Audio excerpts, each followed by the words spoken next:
Welcome to the JAMODI podcast, where we interview coaches and leaders to find out not just what they do, but how they do what they do. Becoming the best version of ourselves is JAMODI, just a matter of doing it. What is your favorite culture building activity? I already talked about the we versus I. Two things here. A number of years ago, I received from Tim Coleman, who works with Athletes in Action.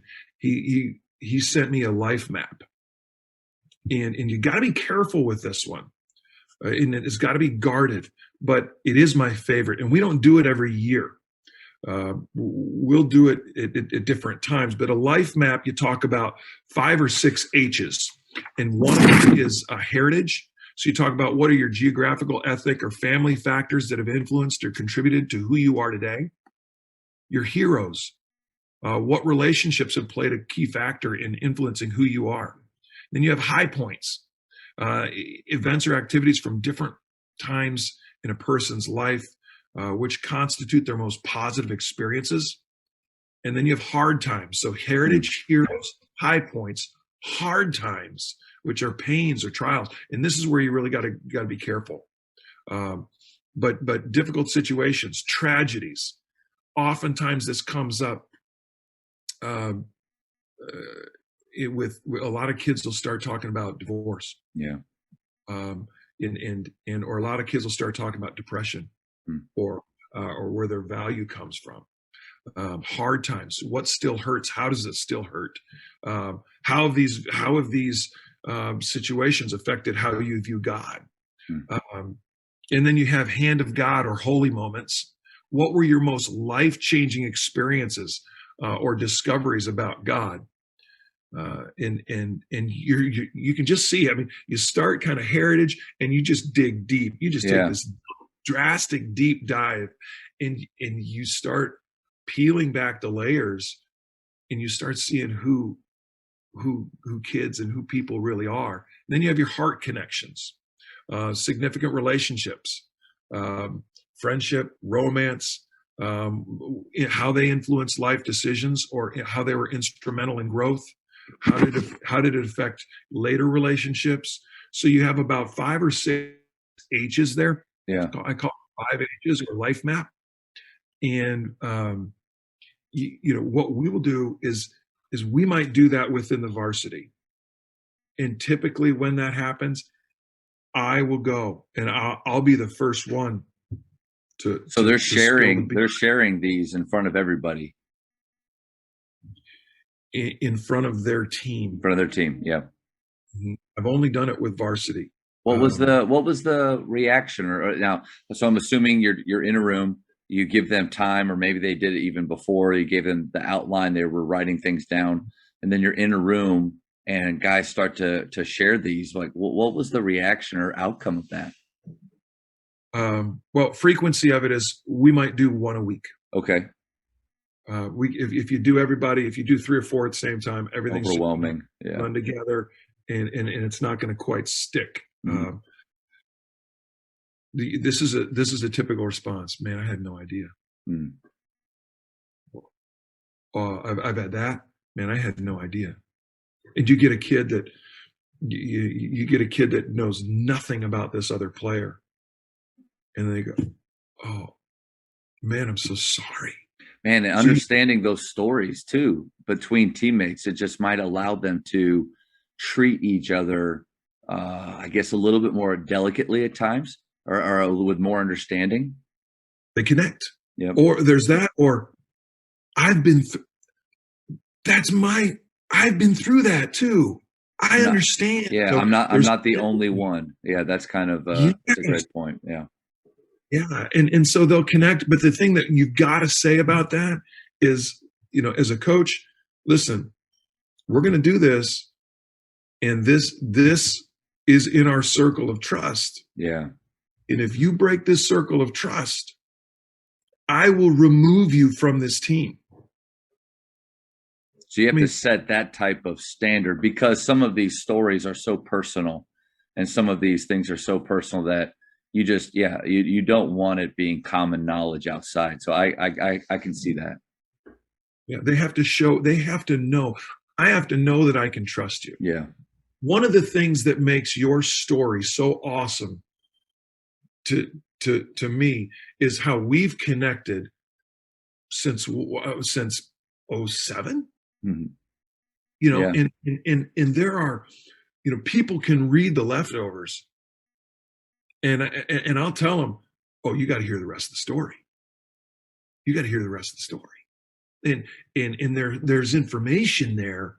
Um, you know, we've had I vividly remember some of our conversations, and there's trust there. Yeah.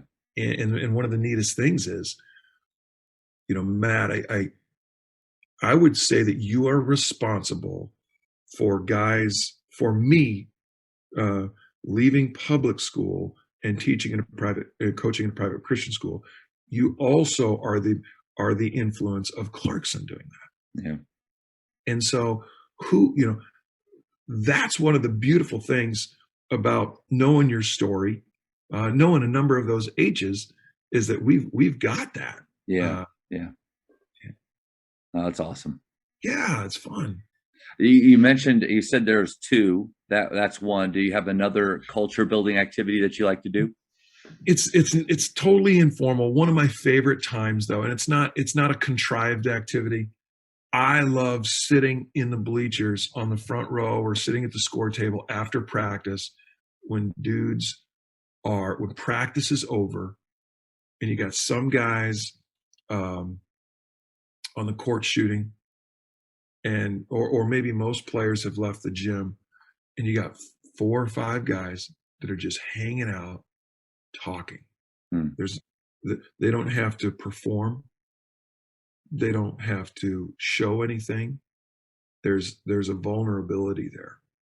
I think those are moments that you really, yeah, a great point, and having your eyes open to those moments. Don't be in a hurry to get out of the gym yourself, because those are some moments that you can dive a little bit deeper without even having to try, like you said, having something official set up. You know. Yeah. And then the last thing that I think about a lot, Shaka Smart. I remember him speaking at TABC 7 years ago, or I remember hearing him somewhere say this, but he tries to take 2 laps around the gym and give everybody at least 2 positive touches. Mm. If fist bump, if it's a pat on the back, pat on the shoulder, high five. He goes around to each player. Hey, how's your day? It's good to see you today. You know, and just and to connect for 2 to 3 seconds, 2 laps around the gym. But the amount of investment, the amount of deposits that are made there, you get some mileage. You get Yeah. some mileage out of those.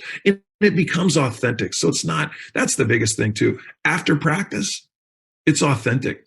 Yep. You know, this life map, it's authentic. It's not fabricated. It's you're doing life together. And you can remain at a surface level. You can show up at the gym and you can coach and you might be able to put a couple plays together. But there's our last state championship in 2020. I had 2 guys that earlier on in the season they wouldn't even sit at the same dinner table. Hmm. So we go to team camp. These 2 dudes don't even want to sit at the same table in a Whataburger. And the coolest thing for me was after that buzzer sounded, they were the first 2 people to lock eyes and connect. And I will, a photographer just happened to get a picture of that embrace. And it's one of the richest memories in my coaching career, is seeing those 2 guys who God is in the business of redeeming relationships. And those 2 guys lock eyes and connect, and they both just start bawling. Hmm. And that's authentic. They could put their differences aside, but we wouldn't have been nearly as good. Yeah.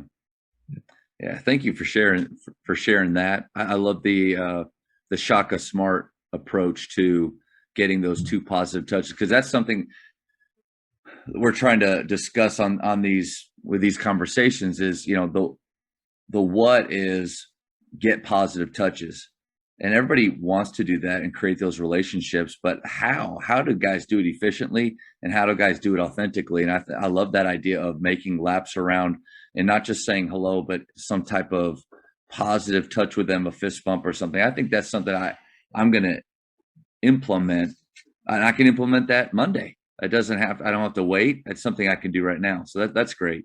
That's great. That's an individual. That's a stationary ball handling thing. Yep. That's a form shooting thing. That's hey, your dude's lacing up his shoes. Hey, pat on the back. Good to see you today. Yeah. Yeah. And I've never forgotten that. That's one thing that's stuck with me.